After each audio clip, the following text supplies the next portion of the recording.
All right, guys, we got one more thing. There was something that happened at the game, which I think it was a tragic situation, but I do think that we have to shout out the trainers and people on the sideline who will not just let players go out there if they're not 100% or they're not, good to go. I don't know if you guys noticed. I mean, I'm pretty sure everybody's seen by now.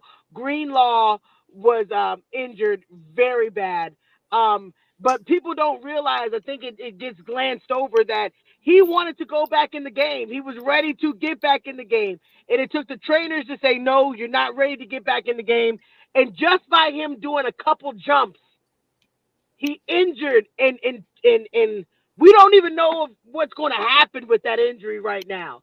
But I think it shows and highlights how the training for the training staff is getting away from just shoot a needle in it and get back out Hmm. there, which Right. is a beautiful thing. We all know football. We know it came from a dirty, nasty place where the NFL didn't care and they would get your butt back out there and make sure you in Hmm. the game no matter what. But I Hmm. felt like the fact that the trainer was like, "No, you're not ready," and Yeah. 2 seconds later he's jumping around and Hmm. that kind of injury happens. I think that Yeah. the NFL is taking it serious where these players are are are are really important. Like they're not like they used to be just a piece of material that could just go out there and do whatever. But ladies, what do you guys think about the NFL now getting into all of these, protect the player now, where it used to be just insane with injuries and they didn't really care as long as you were out there playing. What do you guys think about the progression that we're seeing now? Kate, what do you think? Well, I think in light of what happened in the last few seasons with Tua in Miami and concussion protocols and how they thought he was okay to play, but he really wasn't okay to play, Yes. and how scary that incident was, they've really had to take 10 steps back and looking at, are we doing the right thing? Is this smart? Is this going to be for, is he going to further be more injured? I mean, who knows what's going on into his brain to this day after all those hits and those concussions. So you got to be so careful. I mean, wouldn't it stink that a player could sue their trainer or the medical staff Yeah. of their football team because they didn't do the right steps and take the right protocol?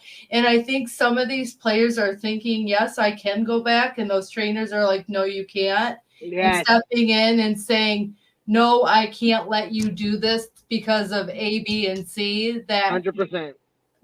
they're not going to risk it because of how much that could further their injury or what's going on.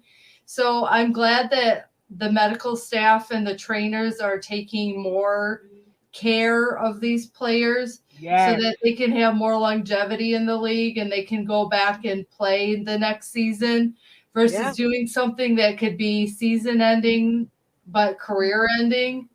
So 100%. they have to. I mean, in light of what happened in Miami with Tua, look at, they fired a neurologist that Yeah. said he was okay.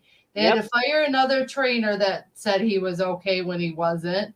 So you gotta you gotta do what's best for the players, and sometimes the trainers and the medical staff know better than the player. And Absolutely. those players have to be to lower their egos and lower themselves to say, I respect you and I'm going to listen to you because you do know what's best for me. Absolutely. Absolutely, Kate. That hit it on the money. Delilah, what you think? Yeah, I think what Kate said is correct. I mean, and you, Janae, I think that it took this long, but I'm glad it has. And I think that the player is important. And I know Greenlaw was upset and he was saying, he wanted to go out there. Yes, And he did. so he tore his Achilles, which we have heard a lot of, past season, right? Aaron Rodgers most famously went down the whole season. Then after him, Kirk Cousins. And so I don't think people realize what is the Achilles heel. So like it's literally a Come tendon on. on the back of your, on the back of your foot. Like, Yeah. and you can barely get to it, right? But when you do, which is where that term comes from, right? Greek mythology, it knocks you out. It can kill you, like, like literally, like Yes. if it's slit, if it's, it's just one of those weird parts of your body that, Mm. although Mm-mm-mm. not easily accessible, when hurt, just creates so much damage. And so Yes. that's what he tore. I did see a report that the injury, the surgery was successful. But remember, there's surgery, but then you have to do a lot of stuff after that, Recovery. right? Yeah. So Recovery. you have recovery, and then you have to go through conditioning, and you have to go through all these different things, and you have to meet with all these different trainers, and maybe more surgery, right? Because this is just one successful. Sometimes they have multiple surgeries before they can really repair an Achilles, depending the severity, of course. And so I'm glad that his trainer was like, no, no. I mean, at the end of the day, your body is more important. I know it's the big game. I mean, Yeah. I can't even imagine, right? I get why he wants to be out there, but I'm happy that clear heads are pervading now, and I hope Yes. it continues. You Me too. got to protect your players, or they can't play for you. You really Nope. do. I mean, you really, really do.